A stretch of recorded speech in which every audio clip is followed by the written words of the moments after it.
बांग्लादेश में एक बार फिर से हिंदुओं पर बड़ा हमला किया गया है। इस्कॉन के वरिष्ठ प्रचारक चिन्मय कृष्णदास की गिरफ्तारी के बाद हालात बिगड़ते जा रहे हैं। चिन्मय प्रभु की गिरफ्तारी के विरोध में हिंदू समाज के लोग सड़कों पर उतर आए हैं। तो ये बड़ी जानकारी हम आपको दे रहे हैं और किस तरह से देखिए इस दौरान बीएनपी और जमात के कार्यकर्ताओं ने उन पर हमला किया है। इस हमले में 50 से ज्यादा हिंदू समुदाय के लोग घायल हुए हैं। ये भी बड़ी जानकारी सामने आई है। दरअसल ये हिंसा जमानत याचिका पर सुनवाई के बाद भड़की, जब बड़ी संख्या में चिन्मय दास के समर्थक शांतिपूर्ण प्रदर्शन कर रहे थे तो स्थानीय पुलिस के साथ कट्टरपंथियों ने चिन्मय कृष्णदास के समर्थकों पर हमला कर दिया। तो इन तस्वीरों को आप देखिए और अंदाजा लगाइए किस तरह से चिन्मय दास की गिरफ्तारी के बाद हमले हुए और एक के बाद एक नई सरकार आने के बाद तमाम हिंदू संगठनों की ओर से हिंदू समुदाय बांग्लादेश में टारगेट ना हो, लेकिन ये तस्वीरें कुछ और बयां करती है। चिन्मय कृष्णदास की रिहाई की मांग कर रहे लोगों पर पथराव भी किया गया। इस हिंसा और पथराव में कुछ लोग घायल भी हुए हैं और एक वकील की हत्या कर दी गई है। चिन्मय कृष्णदास पर देशद्रोह का मुकदमा लगाया गया था और सोमवार को ढाका पुलिस की डिटेक्टिव ब्रांच ने चिन्मय कृष्णदास को एयरपोर्ट से गिरफ्तार कर लिया था। तो कट्टरपंथियों ने हिंदुओं को निशाना बनाया एक बार फिर, और देखिए किस तरह से बांग्लादेश की सड़कों पर एक बार फिर बवाल की स्थिति देखने को मिल रही है। चिन्मय दास की गिरफ्तारी के बाद लगातार हमले हो रहे हैं और स्थिति बेहद तनावपूर्ण बनी हुई है। हिंदू प्रदर्शनकारियों पर हमले किए गए। तो ये तस्वीरें बयां करती हैं किस तरह से बांग्लादेश में हिंदुओं पर टारगेट अटैक किया जा रहा है। इन सब के बीच बड़ी जानकारी आपको बता दें कि बड़ी संख्या में चिन्मय दास के समर्थक शांतिपूर्ण तरीके से प्रदर्शन कर रहे थे, उस वक्त ये हमला किया गया।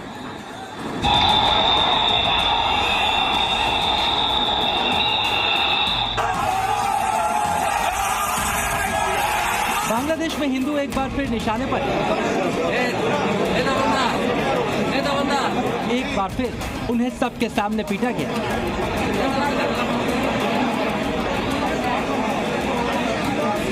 शांतिपूर्ण प्रदर्शन कर रहे हिंदुओं पर पुलिस ने लाठियां चलाई, कट्टरपंथियों ने हमला कर दिया। एक बार फिर यूनुस की नफरती राजनीति की तस्वीरें दुनिया ने देखी। बांग्लादेश में हिंदू धर्मगुरु कृष्णदास की गिरफ्तारी के बाद हिंदुओं पर अत्याचार की ऐसी तस्वीरें हैं जो गवाही दे रही हैं कि कट्टरपंथियों ने कैसे हिंदुओं को टारगेट कर रखा है। ये वीडियो देखिए जो चटगांव का है। यहाँ एक हिंदू को घेर कर कई कट्टरपंथी पीट रहे हैं। इसके अलावा कोर्ट में कट्टरपंथियों की भारी भीड़ हिंदुओं पर हमला करती दिखाई दी। खबरों के मुताबिक जमानत याचिका स्वीकार होने के बाद पुलिस चिन्मय कृष्णदास को लेकर जा रही थी और इसी बीच चिन्मय कृष्णदास के समर्थक वहां पर पहुंचे। चिन्मय दास के समर्थकों पर कट्टरपंथियों ने हमला कर दिया। टकराव हुआ तो पुलिस ने आंसू गैस दाग दी। चिन्मय कृष्णदास की रिहाई की मांग कर रहे लोगों पर पथराव किया गया। इस हिंसा और पथराव में कुछ लोग घायल हुए।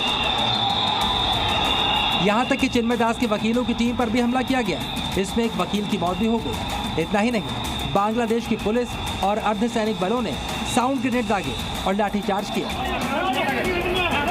महंत चिन्मय कृष्णदास को ढाका एयरपोर्ट से गिरफ्तार करने के बाद चटगांव मजिस्ट्रेट की अदालत में पेश किया गया। यहां बड़ी संख्या में चिन्मय प्रभु के समर्थक नेता की रिहाई की मांग को लेकर इकट्ठे हुए थे। पुलिस का दावा है कि प्रदर्शनकारियों ने अदालत में कई मोटरसाइकिलों में भी तोड़फोड़ की। चिन्मय कृष्णदास पिछले काफी वक्त से बांग्लादेश में कट्टरपंथियों के निशाने पर थे। वो हिंदुओं पर हो रहे अत्याचार के खिलाफ लगातार आवाज उठा रहे थे। हिंदुओं पर कट्टरपंथियों के हमले न रोक पाने को लेकर चिन्मय कृष्णदास ने यूनुस सरकार के खिलाफ भी मोर्चा खोल दिया था। उन्हें मालूम था कि कट्टरपंथियों की हिमायती यूनुस सरकार उन्हें कभी भी गिरफ्तार कर सकती है। चिन्मय कृष्णदास को ढाका एयरपोर्ट से गिरफ्तार किया गया। उन्हें बिना वारंट के गिरफ्तार किया गया और कई घंटों तक गायब रखा गया। हालांकि रात में हिंदू समुदाय के हंगामे के बाद उनके चटगांव में होने की जानकारी दी गई।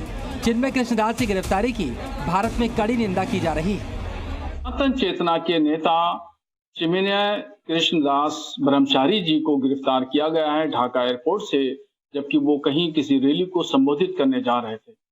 तो ये गिरफ्तारी करना, इस तरह की कार्रवाई करना, देशद्रोह का मुकदमा लगाना, इससे बाहर की दुनिया में और पूरी दुनिया में बांग्लादेश की खुद छवि खराब हो रही है और बांग्लादेश की बदनामी हो रही है। बांग्लादेश में हिंदुओं पर होने वाले अत्याचार और अब हिंदू धर्मगुरु की गिरफ्तारी को लेकर पंडित धीरेन्द्र शास्त्री भी गुस्से में हैं। उन्होंने बांग्लादेश के हिंदुओं से इस गिरफ्तारी के खिलाफ सड़कों पर उतरने की अपील की। यही नहीं, उन्होंने जातियों में बटे भारतीय हिंदुओं को बांग्लादेश के पीड़ित हिंदुओं का उदाहरण दिया। आज हिंदुओं की संख्या घट रही है, इस्लामिक और ईसाई राष्ट्र बढ़ रहे हैं, तो कम से कम एक राष्ट्र हिंदुओं के लिए तो होना चाहिए। अगर हिंदुओं की संख्या घट जाएगी तो हिंदू अल्पसंख्यक होगा, हिंदुओं की बहन बेटियों पर अत्याचार होगा जो पाकिस्तान में हो रहा है, हिंदुओं के घरों को जलाया जाएगा जो बांग्लादेश में जलाया गया है। चिन्मय कृष्णदास की गिरफ्तारी को लेकर बीजेपी नेता शुभेंदु अधिकारी और सुकांता मजूमदार ने भी काफी ट्वीट किए। उन्होंने विदेश मंत्री एस जयशंकर से इस मामले को गंभीरता से लेने की अपील की। बीजेपी नेताओं ने चिन्मय कृष्णदास की गिरफ्तारी को संस्थागत अपहरण बताया। भारतीय विदेश मंत्रालय ने इस मामले में नाराजगी जाहिर करते हुए सख्त प्रतिक्रिया दी है।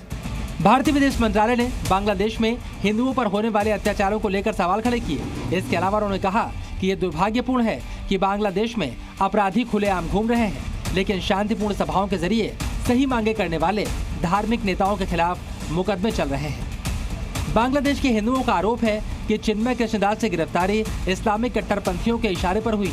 आपको याद होगा, पिछले कुछ वक्त से बांग्लादेश के इस्लामिक कट्टरपंथी इस्कॉन और इस्कॉन से जुड़े धर्मगुरुओं को टारगेट करने की तकरीरें भी करते आ रहे हैं। ब्यूरो रिपोर्ट, जी मीडिया।